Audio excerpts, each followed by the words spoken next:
Hey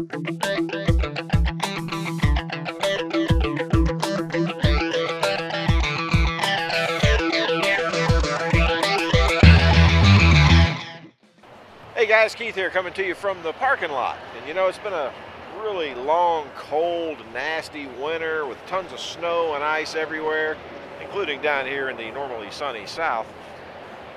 So I'll tell you what, we've had enough of showing you inside garage scenes and all those kinds of things in these videos. It's time to get outside. Even if there's still a little nip in the air, we want to get outside and show you a car. That's what muscle car guys do, right? Let's go take a look at this white Mustang. We just finished it.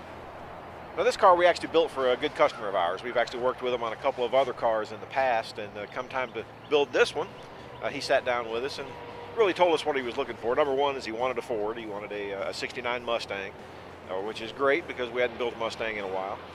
And of course, typically he likes cars that look like the originals to an extent, but handle better, run better, which is all good because that's really the way we like to build the cars to start with.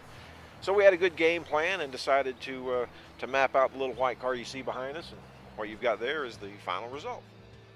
Most of the cars that we've built, if you've taken a look at them, have remained pretty true to the original shape of the car. In other words, we don't do a whole lot of body mods. The Mustang here is really no exception. You know, there's a reason a 69 Mach 1 is such a good-looking car and so popular.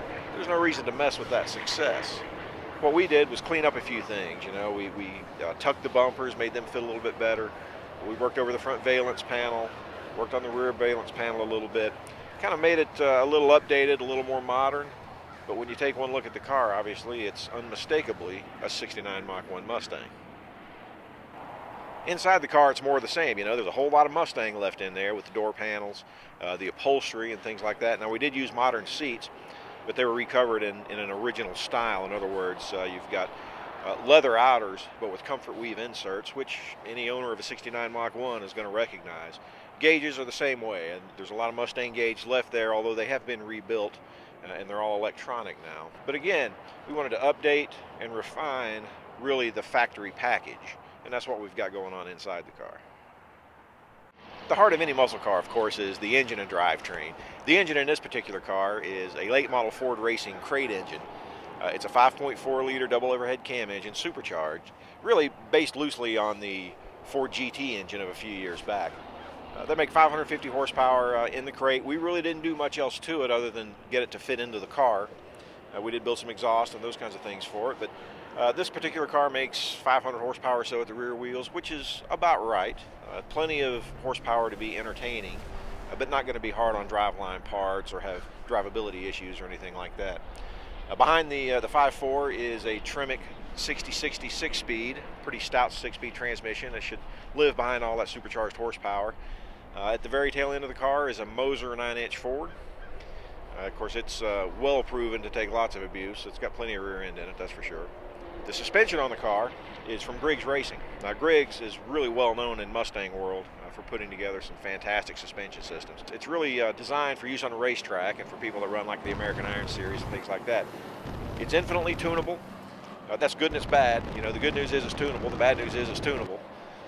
But it's actually a good thing in our case because we can soften the spring rates up a little bit, stiffen up the shock some so that the car handles well but doesn't beat you to death when you're running down the road. Most of our project cars here at Year One, we've got a big old set of bare brakes on it, 6-piston calipers. One of the cool things about these particular calipers is it's a nickel finish on the caliper itself, which is kind of neat. Looks good. Goes really well with the white and silver theme of the car overall.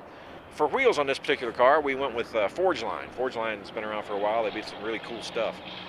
We've got 18s in the front, 18 by 10s, and we've actually got 19 by 12s in the rear. Now, the reason we staggered them, went 18s in the front, 19s in the rear, is so that we could use this particular Michelin Pilot Sport rear tire size. It's a 345/30 19, which is a cool size. It gives you a little bit of sidewall, but the wheel and tire package gives the car plenty of footprint, helps in braking, helps in handling, and perhaps most importantly, looks really cool. So that's a closer look at the little 69 Mustang that we just finished putting together.